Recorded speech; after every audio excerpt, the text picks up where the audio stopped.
की, जगत जननी जगदम्बा उमा भवानी की, संत बलवंत हनुमंत लाल की। एक बार प्रेम से प्रभु श्री राम और मैया सीता जी के बारे में, उनके चरणों में समर्पण करके प्रेम से उनका नाम ले लीजिए। उसके बाद कथा आगे बढ़ाएंगे। अरे सीताराम सीताराम सीताराम सीताराम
प्रेम से बोलिए मर्यादा पुरुषोत्तम श्री रामचंद्र की, लाल की, संत बलवंत हनुमंत लाल की। श्रोता बंधुओं, पिछले भाग में हमने आपको कथा सुनाया था।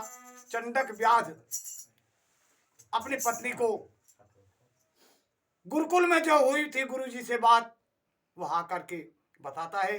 पत्नी बड़े प्रेम से उसके पास बैठ करके सुन रही है, और किस भाव में सुन रही है, ध्यान दें। अरे गुरुकुल की बदिया थारी चंडक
नारी विचार कर रही है, कितना पाप हमारे पति जी करते थे, मैं भी उनका सहयोग दे रही थी, सहयोग कर रही थी, लेकिन आज हमारे पति की इच्छा, मन सब कुछ बदल गया।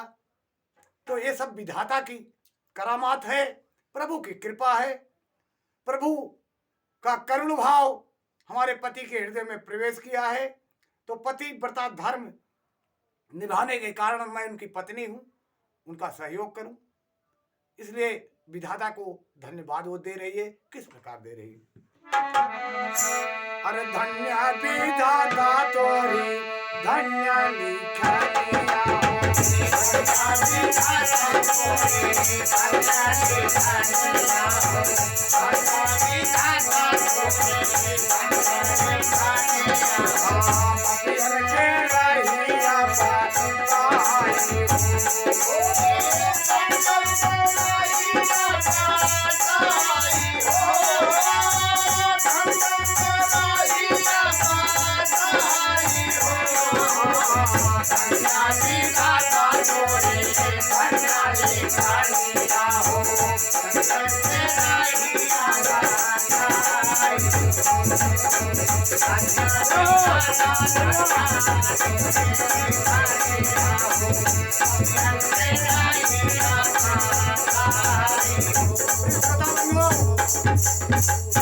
देखिए, पत्नी बड़े ध्यान से अपने पति की सारी बात सुन रही है। जो उसका पति चंडक व्याध गुरुकुल में गुरुजी से सुन करके ज्ञान लेकर के आया था। प्रिबंधुओं, व्याध की नारी पतिव्रता थी, पति की आज्ञा का पालन करने वाली सुशील नारी थी। व्याध को भक्ति मय बातें सुनकर वह बहुत प्रभावित हुई। उसने भी मांस भक्षण न करने का विचार किया। कुछ समय बीता, दोनों ने अपने खाने के लिए कंदमूल फल का इंतजाम किया और माटी का छोटा सा शिवलिंग बनाया और उसे बना करके पूजन करने लगे। लेकिन धीरे धीरे कुछ दिन बीता, नियम तो मालूम नहीं था, लेकिन प्रेम से शिवलिंग पर जल अर्पण करती, फल फूल अर्पण करती, बेलपत्र अर्पण करती। दोनों ध्यान से पूजन करते और किस प्रकार करते, दोनों का मन शिव जी के चरणों में लग गया था। किस प्रकार लग गया था? बोलिए हर हर।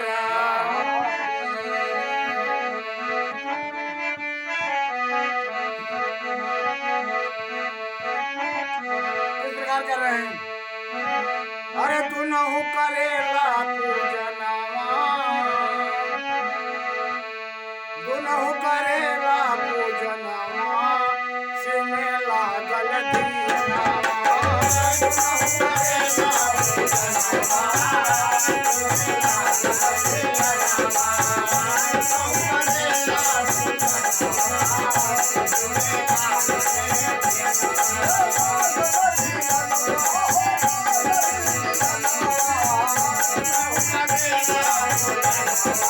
शिव में लागल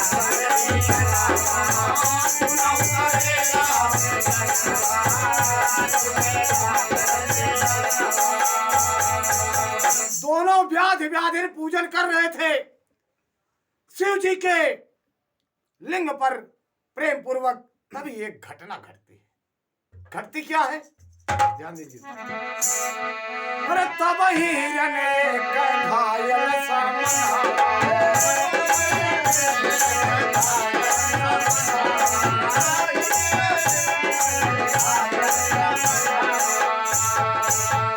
अरे किरल शिवलिंग ऊपर तलपत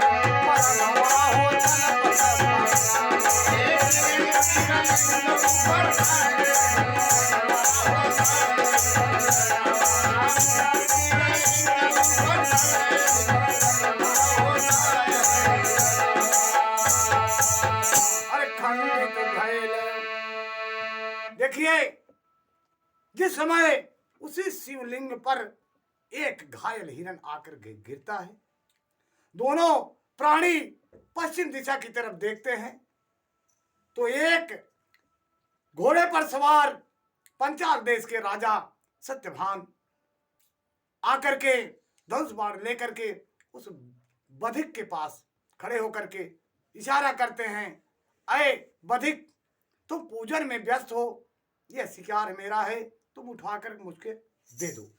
लेकिन क्या होता क्या? अरे भैले खंडित पूजनावा, भैले खंडित पूजनावा, लगल शिव में दिया।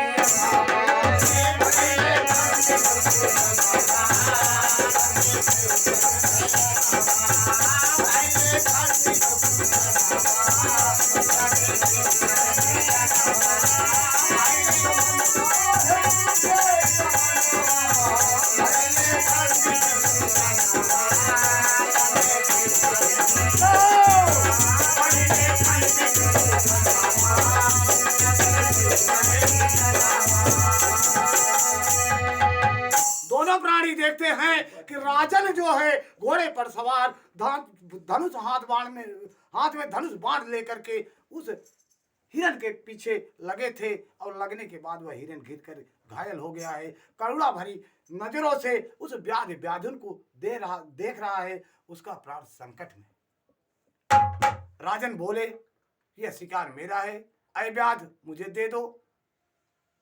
तो कुछ ही समय बीता था कि वह व्याध पाप से दूर रह करके शिव भक्ति में रम गया था। लेकिन राजन विचार कर रहे हैं कि यह व्याध सारे दिन पाप ही करता था, आज कैसे यह भक्त बन गया। उसी समय व्याध बोलता है, ए नृपवर, आप से मैं इस हिरण के लिए प्राण दान मांगता हूं, आप इसको प्राण दान दे दीजिए और प्राण दान देने के बाद हमें उपाय बताइए, शिव का पूजन किस प्रकार करना चाहिए। राजा विचार करने लगे, ये हमारी प्रजा है, अगर हिरण के लिए प्राण दान मांग रहा है तो जरूर इसका मन बदल गया है पाप करने से।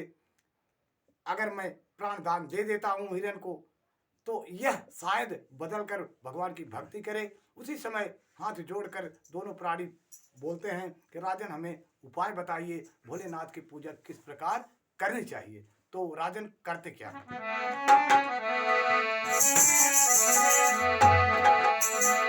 बोलता कैसे है कि उपाय बताइए। तो राजन मोरे पूजना, तो राजन मोरे पूजना के भेदवा बताई जा, हमने गंवार नहीं जननी।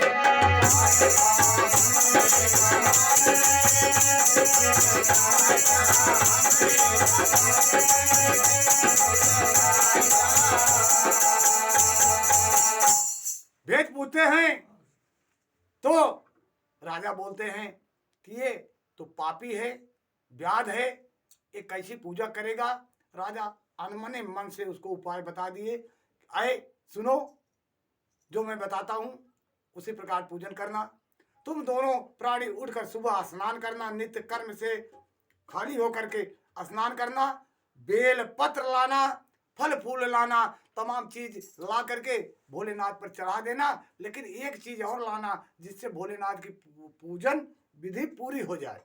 बोले स्वामी क्या चाहिए? बोले तुम्हें लाना पड़ेगा चिता भस्म, जहाँ मुर्दे जलते हों वहां से चिता भस्म लाओ और सब पूजन करने के बाद भोलेनाथ के उस लिंग पर लपेट कर यानी लेप करो, जिससे भोलेनाथ खुश होकर के तुम्हें आशीर्वाद दे।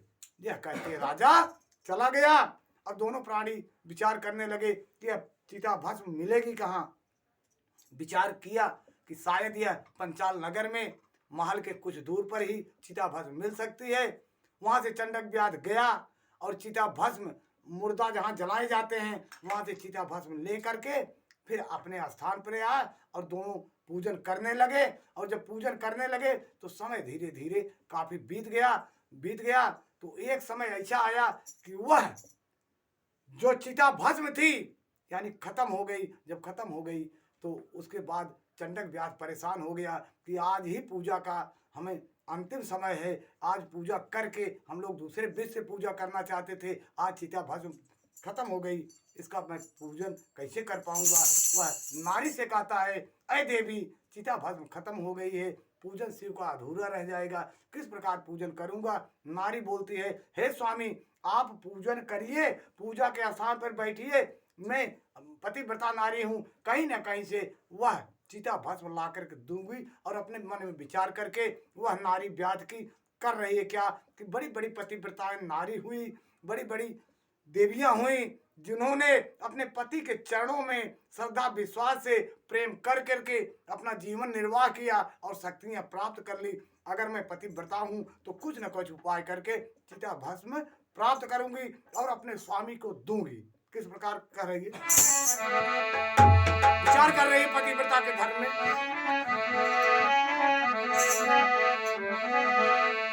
अरे कई धर्म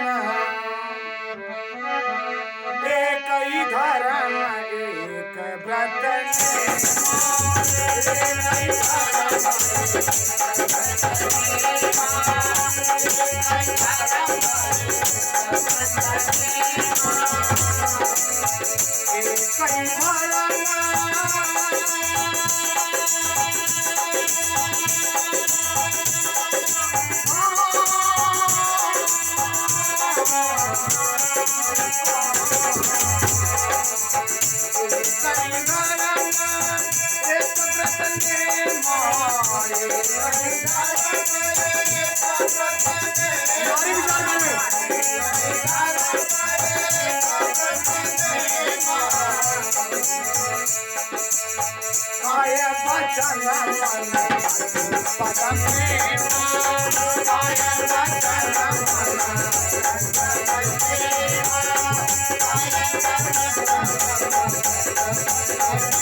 नारी विचार कर रही है।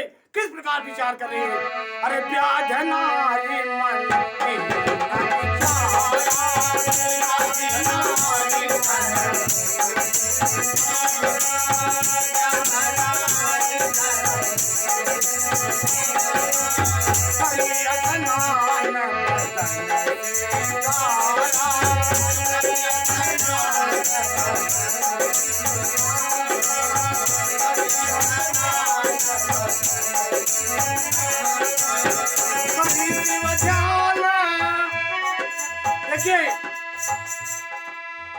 नारी पतिव्रता धर्म को निभाने के लिए, अपने पति की इच्छा पूर्ण करने के लिए मन में विचार किया और विचार करने के बाद बोली, स्वामी आप पूजन शुरू कीजिए, पूजन करते रहिए, अपने स्थान से मत उठिए।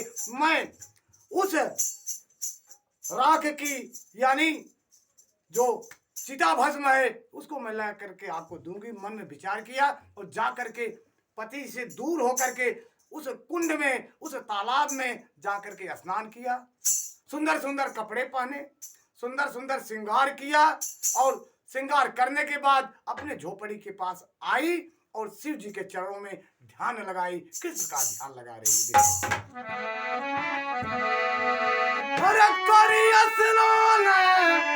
ध्यान पाति चरना चलनी बाहर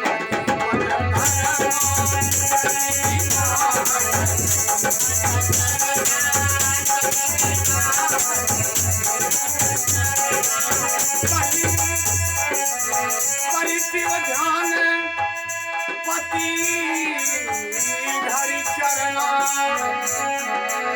चलनी बाहर पति बट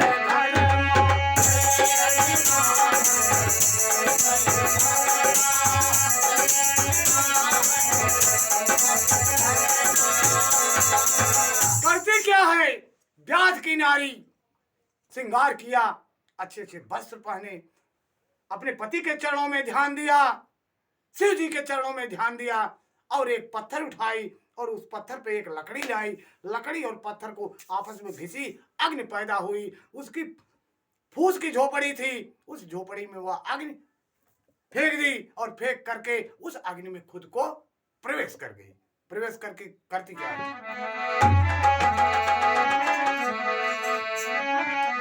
बोलिए हर हर।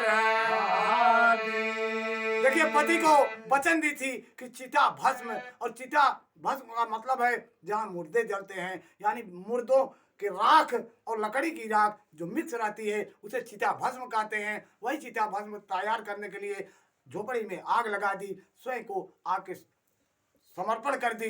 भोले बाबा के ध्यान में जब झोपड़ी में घुसी तो झोपड़ी किस प्रकार धो धो करके जल रही है और उसमें वह व्याध की नारी प्रवेश कर गई है।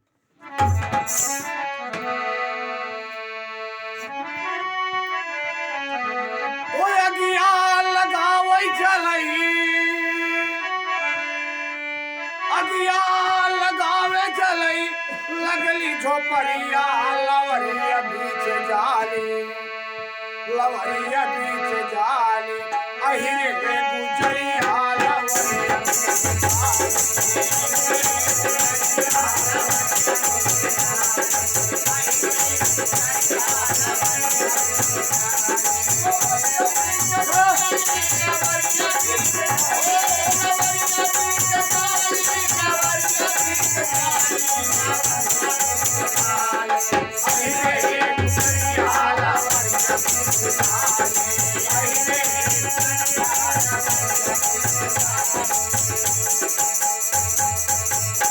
श्रोता बंधुओं, झोपड़ी में आग लग गई।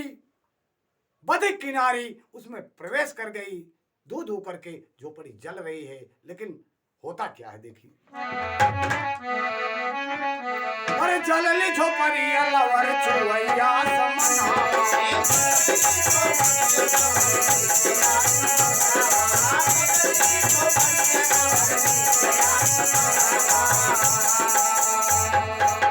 अरे शिव में मगन व्याध लागल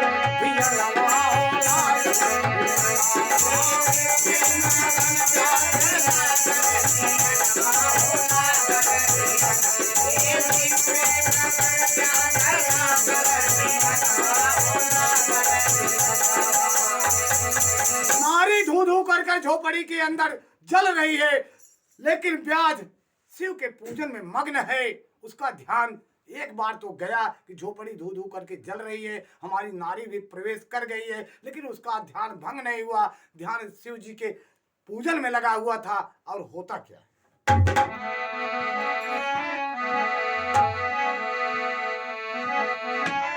अरे बुझ गई आग नारी, आग बुझ गई और नारी उस चिता भस्म को लेकर के अपने पति के बगल में आ गई। लेकिन वह व्याध समझ नहीं पा रहा है, हमारी पत्नी यहाँ आकर खड़ी है। होता क्या है, अरे बुझ गई आग नारी, अली पजरिया लवरिया पीछे जाली, लवरिया पीछे जाली, अरे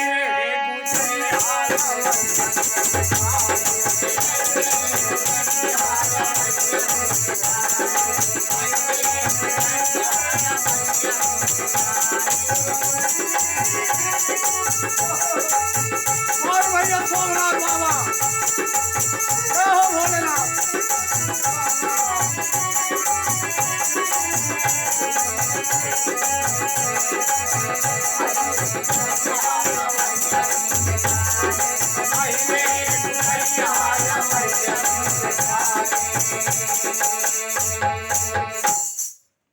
हाँ देखिए,